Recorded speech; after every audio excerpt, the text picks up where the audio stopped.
Live from the Business RadioX studio inside Renaissance Bank, the bank that specializes in understanding you. It's time for North Fulton Business Radio. Hello, everyone. Welcome to another edition of North Fulton Business Radio. I am so excited about this episode, and you're going to be excited too, I promise you, because we've got Maggie DeCan with us. Maggie is the author of the newly released book, Humbled on Purpose. It's a fantastic book. I'm fortunate enough to be able to read it immediately prior to being published just recently, and it's fantastic. We'll get to Maggie in a moment, but I want to remind you that Renaissance Bank stands ready, willing, and able to serve you if you are at one of those mega banks that is giving you a soul-crushing experience. And if you're at one of those banks, you know what I mean. They don't want to really talk to you with a live person. So Renaissance is big enough to handle pretty much any need you can throw at them, but small enough to deliver their services in a personal way. That's what I hear from the folks that I hear from that do business with Renaissance. So if that's the kind of banking experience you're looking for, RenaissanceBank.com is the place to go. Renaissance Bank, understanding you, member FDIC. And now I want to welcome Maggie DeCan. Again, Maggie is the author of Humbled on Purpose. Maggie, welcome. Thanks for having me this morning, John. I'm super excited. The book just published this weekend, and you were my first place I get to talk about it. I'm honored, seriously honored and just delighted, because it's a fantastic book. And I will keep saying that until folks start buying the book off of that advice. But those that don't know you, about the 5 or 6 people that don't know who you are, right. Let's give them an introduction to you and your backstory. Okay. I grew up in the Midwest, and I had a traumatic childhood, to say the least. My mother died when I was a baby, and my dad didn't take it well. But luckily he remarried when I was 3, and that's the only mother I've known and loved, and she's still alive today. Or I would have found myself a literal orphan, because my dad died when I was 17 on Christmas Eve. I found out, I didn't know what happened to my mother. Nobody talked about it until I was 13, looking for a book to read, and I found my mother's funeral book, and her obituary literally fell into my lap. And I found out that she had taken her own life, which really scarred me. I was an adolescent, 13 at the time, and it caused some hyper-perfectionism, control issues, to say the least. But so I really had a lot of issues that needed to be worked on. And I talk about that in the context of my career. Yeah. I had a retail career. Mm-hmm. Lots of great leadership skills can be born out of control and perfectionism, apparently, because I did have a great corporate career. And then in 2016, I left the Honey Baked Ham Company, which was a very values-driven organization, but I really wanted to go and do something that mattered, really mattered, made a difference in the world, at least in my community. And I went to run the CDA, the Children's Development Academy, and I've done that for 8 years. Saturday night was my last night with the Children's Development Academy. And so I wrote this book to talk about the move from corporate to nonprofit, also my life, and to impart leadership lessons that came with it. So, Maggie, I want to get to your career and the impact that your childhood had on your career in a second. I think what your story reveals is you were about a year old, right? When your mother died by suicide. Yes. And what this story really reveals is the impact of trauma in your childhood, even at a very young age.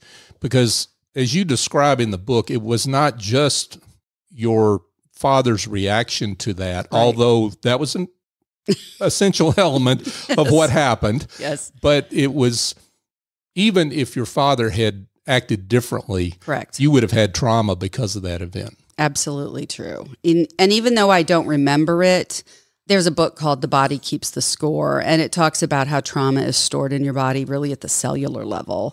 And there's a test that I reference in the book also called the Adverse Childhood Experience. And it's a 10-question test that basically says, what were you exposed to as a child? And all of my friends will sometimes take the test as a parlor game. And most of my friends score a 0 or a 1. And they're always a little surprised at my score.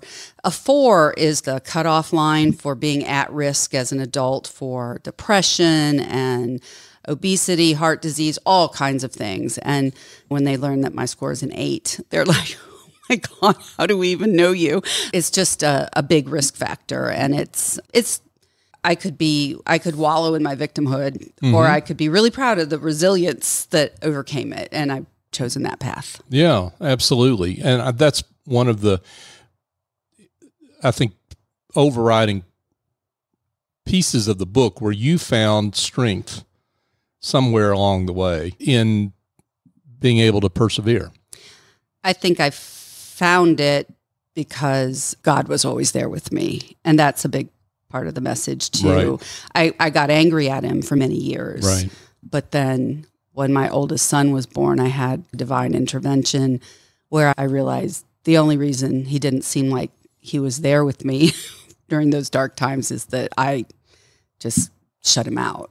So he was always there with me. He's always there with us. So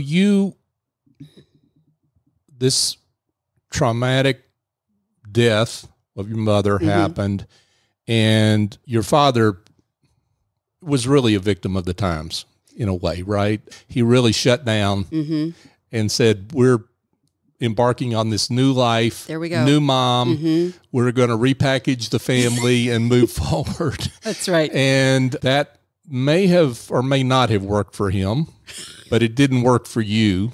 So describe a little bit of that. Sure. He married my mom when I was just turned 3, brought her home and said, this is your mom. You're going to call her mom. No, we did no warm up, no transition, no family therapy, and no talking about the old mom. Not that we talked about her a lot anyway, because my dad was 95% of the time was a great, generous, loving dad. But when he would think of Mary, he had a lot of guilt. That's my birth mother, and a lot of trauma over the fact that she did take her own life. And so he would drink and get angry and violent and oftentimes take it out on Carol, my mom now, but sometimes take it out on the family too. There was a lot of trauma in the house, and it got better as we got older, and the past kind of separated itself from my dad, but it was always there. In the middle of the night, you'd wake up and wonder what kind of mood he came home from. So he was a highly functional alcoholic it's hard to write about somebody who's passed away. Yeah, of course. And he's my dad, and I love him to pieces. And he was a single dad for 3 young kids in 1963 when that didn't happen very much. So he's a hero in a lot of ways, but he also beat the tar out of us sometimes too. Yeah, and he did not have help. No. Mentally. Yes. And really for his spirit. Yeah, that's right. So he passed away unexpectedly, heart attack on Christmas Eve, right? Yes, we went to wake him up to open presents, and he had passed away. And that was, if I recall correctly, you were close to graduating from high school? I was a senior in high school. Right, senior in high school. So how... I just think about when I was 17, and how did you have the courage, the stamina, the will to go forward and to go on to eventually University of Michigan, which is no cupcake school, right? How did you, and you were a leader at the University of Michigan in your sorority. Thank you. Yeah. You want to shout them out? Chi Omega. Okay, there you go. How'd you do that? Without, again, this is without therapy, without all the things that, the access to help that we have today. My mom, Carol, says that I largely raised myself.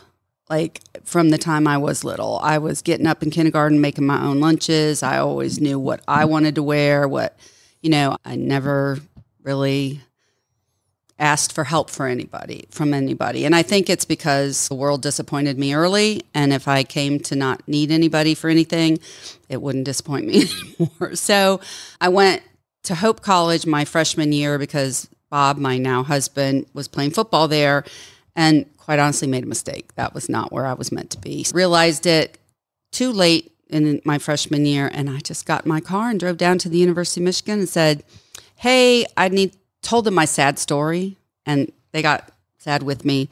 And they said, let us review your application. And I said, oh, wait, about that. And they gave me an application. And then they said, if your grades were good in the second semester, you can come. Thank God. And I looked at it, John, too. I was like, who is that? Who is that 19-year-old girl with that chutzpah? Right. And she just did what she needed to survive all the way through, really, and until my husband is the one person that I ever allowed myself to need or depend upon, and he's always been there. And then, like, starting in my late 30s, probably God. But before or at least that, you acknowledge God at that time. As you say, God was always there. yes, but Right. I never I'm me, I'm self-sufficient. So yes. This is a common thing of youth, right? Yes. We all know that. You went to University of Michigan, you graduated, you got into the retail industry, you were at Macy's, at Circuit City, at Honey Baked Ham. And Belk, a little bit. Oh, of and Belk, Yep. yeah. And as you say, the impact of your childhood and upbringing showed up in the workplace. It sure did. How? So the world had shown me little empathy. And so when I went through the training programs and read the book, that's what I followed. And I gave little empathy. I was a very by-the-book manager. And it's embarrassing to look back and tell, but if somebody would call out because of childcare and I'm a 25-year-old manager, never had any children, I tell them they need to find better backup childcare. And when I think about that, it just makes me like embarrassed, but laugh. Like that is the stupidest answer you could ever give to somebody with a sick child. Or, oh, my car doesn't work. And this was before the days of Uber, or there's no solution to like, my car won't start. You need more reliable backup transportation. Like the most naive, but by the book answers. And it's just, I was a very non-empathetic manager. And God gave me some really great mentors, particularly Mark Ahrensmeyer and Chuck Bengachia, who really taught me how to be a better senior manager, how to listen more, and then God gave me children who taught me how to be a more holistic manager and less of a workaholic. And when you have more balance in your life, you have more empathy for other people who have more balance in their life. Right. And so I did become a more empathetic leader, although I've always had really high standards for myself and others. And I coach people because I care about them. I can't walk by mediocrity. I want people to be the best they can possibly be. But I've also found that letting people know that I'm a bit of a screwed up mess is a wall breaker. Like it builds trust and helps build authentic relationships. So that's a big part of my message too. Folks, we're chatting with Maggie DeCan. Maggie is the author of Humbled on Purpose. I think what you talk about in the book, Maggie, is something that's really important, though, is where that mindset early in your corporate career came from, and you finally diagnosed it. However that happened, you diagnosed it. And it wasn't just the fact that life happened to you and you had kids, but you realized over time that this is the impact that this early part of my life had on me later. And that's one thing a lot of us that are leaders, sometimes we don't think about. That's so true. Yeah.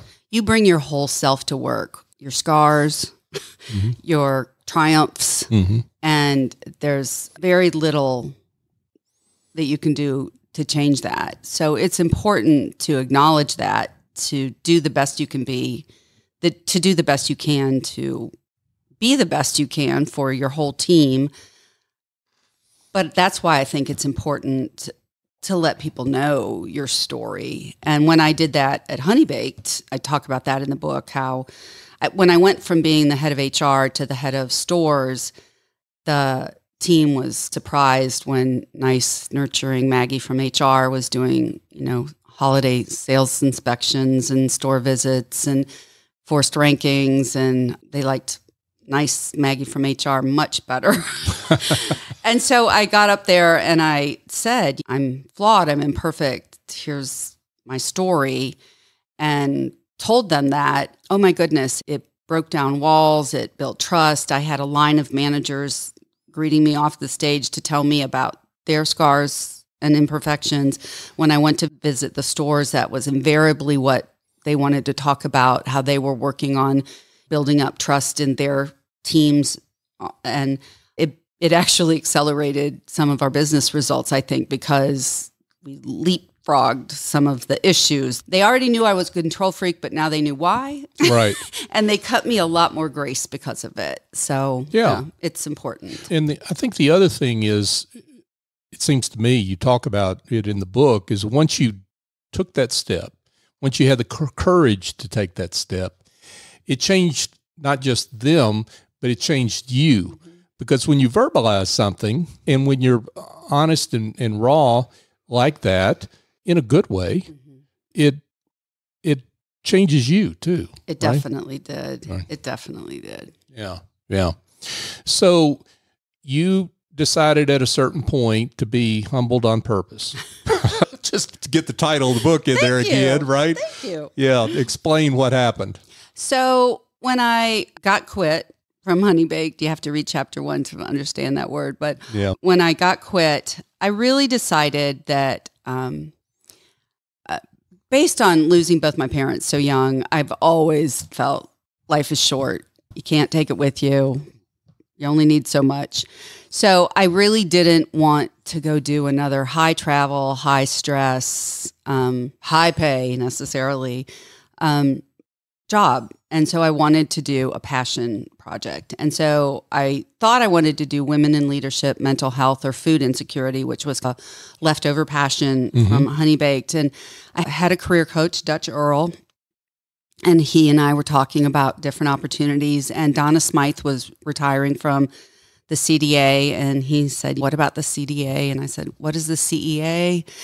I'd never heard of it, and it was 3 miles from my home. And so I went and drove by, and I was like, "Oh my gosh, this is amazing!" And they promptly turned me down, and because I didn't have 5 years of nonprofit experience, and I did have a lot of like nonprofit educational advocacy, but I hadn't run a nonprofit. I'd run $500 million corporation, but I hadn't run a nonprofit. And it was very humbling to be turned down that way. Because quite honestly, even though I knew there was a bias, a two-way bias, I thought, well, they'd be lucky to have me. So it was very humbling. So Dutch was more aghast than I was. And he's, I can't believe it. So he reached out to the board chair who said, maybe she'd like to serve on our board. I'll have her in for an interview. The interview became I'll have her in for a tour. The tour became a walking interview at the end. He said, could we reconsider? And I was like, I would love that. So they ended up hiring me. They weren't maybe wrong they should have interviewed me, but they weren't wrong because it is a hard transition. It was a very hard, very hands-on transition, but it was very great, meaningful work. And I think everybody should somehow find a way to make a difference in what they do every day. And your experience, I think, really was a big impact there on CDA. And I'm not talking about just your corporate experience. I'm talking about your life experience, right? Because of that understanding of childhood trauma and the impact that can have and the positive impact early intervention can have. That's true. And it works both ways because also my experience at the CDA taught me a lot about my own childhood because, my goodness, I got sent home from preschool because I was so profoundly immature because of all my trauma. I cried at the drop of a hat. And so my mom, Carol, basically homeschooled me before homeschooling was a thing. She had me so ready for kindergarten that they actually wanted to skip the grade. And I call it Carol's Development Academy. I went to my own little CDA, and I look at those 160 kids who get to go, who are from at-risk, low-income families that get to go to the CDA every day. We are changing generations of lives, and it's such important work. Absolutely. So again, for those that don't know, it's CDA Children's Development Academy. Give the website for those that need to know. cdakids.org. Yep. So check that out, folks, if you're not familiar with their tremendous work. So what do you want to do with this book? Who are you hoping to reach? So what wasn't in the book that you saw, I am hoping to... I hope that everybody who buys the book will pass it on to somebody who wants to help somebody else. There's lots of groups in here, survivors of suicide loss, childhood trauma. There's just so many people who I think, people who've gone through infertility, there's just so many groups of people I think that can be touched by this. But the biggest thing is you don't have to be a victim of your childhood. After you're out, you get to choose your path, including the opportunity to be happy. Like you might need to get some help with that, but you can make a choice to take your victory lap versus your victimhood. And that's what I wish for everybody. The decision to be as resilient as you can and do whatever it takes to do that. And if this book helps one person do that, then my goodness, it was so much fun to write. It will be well worth it. I hope that people will maybe read it and say, oh, come speak to my group about this. I've recently got my coaching certifications, and I have my first client. They're just amazing. I know, look at me go. I'm also waiting for God to tell me what he wants this next chapter to be too. I'm not sure, but I know it's going to be great. I know it will be. Anything you touch will be great. I'm quite certain of that. The subtitle of the book is Discovering Strength Through Vulnerability, Humor, and Grace. We've talked about the vulnerability part. Yes. There's actually some very funny parts in this book. Good. Yeah, there are, and lots of grace. Lots of grace. Both received and extended. True. That you outline in the book. Thank you. Yeah, absolutely. I didn't know I was funny. My editor told me I was funny. And he told me I needed to learn to let my jokes land. And I was like, I don't know how to do that. But okay. So I'm glad you found it funny too. Let them land. You did a good job with that. Thank you. Yeah, absolutely. So and I'll just say, folks, if you're thinking about Maggie as a speaker, I've heard Maggie deliver, I guess, the talk. Right? The talk about your story, and you moved the room. Thank you. That was at the North Fulton Prayer Breakfast, and you had the room moved. Thank you. Yeah. So strong endorsement of Maggie as a speaker and author. Humbled on Purpose is the name of the book. Maggie, for those that would like to buy the book, would like to know more, tell them how they can connect with you. To know more about me, my website is maggiedecan.com. And to purchase the book, the easiest way right now is probably amazon.com or Barnes & Noble.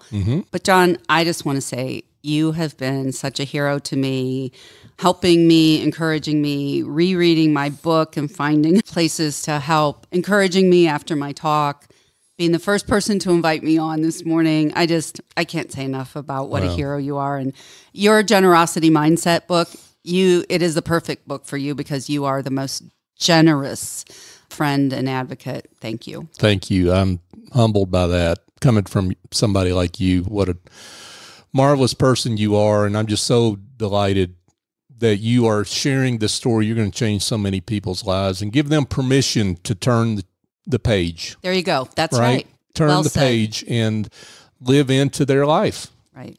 And I'm excited for the people that are going to be doing that because of this book. Thank you, John. Yeah, so thank you. Maggie DeCan, Humbled on Purpose. We'll have links in the show notes, folks. So if you're driving, don't run off the road. We will have links in the show notes for you later. But Maggie, thanks again for coming in. My pleasure. Thank you for having me. Thank you. Hey, folks, just a couple of quick things. Maggie mentioned my book. If you're a solo or small firm services provider and you've got issues around your value, your positioning, your business development, your pricing, I wrote that book for you. It's called The Generosity Mindset, A Journey to Business Success by Raising Your Confidence, Value, and Prices. TheGenerosityMindset.com is where to go to learn more and find out where to buy the book, which is like Maggie's book, essentially everywhere. So for your Amazon, your local bookseller, you've got access to any of those spots.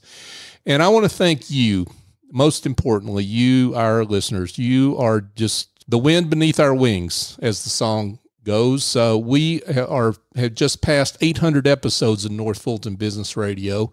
And I don't know what I thought when we started this, but I wasn't thinking 800 episodes. So you just never know what's going to happen when you get great support. And I have gotten that over the years from you repeatedly. You continue to send me notes. You like our show posts. You obviously listen to the show and give me feedback, and then you send us great guests, and you just support us in so many ways, because our mission is to be the voice of business in the North Fulton region and beyond, and you help us live into that mission, and I am grateful for you.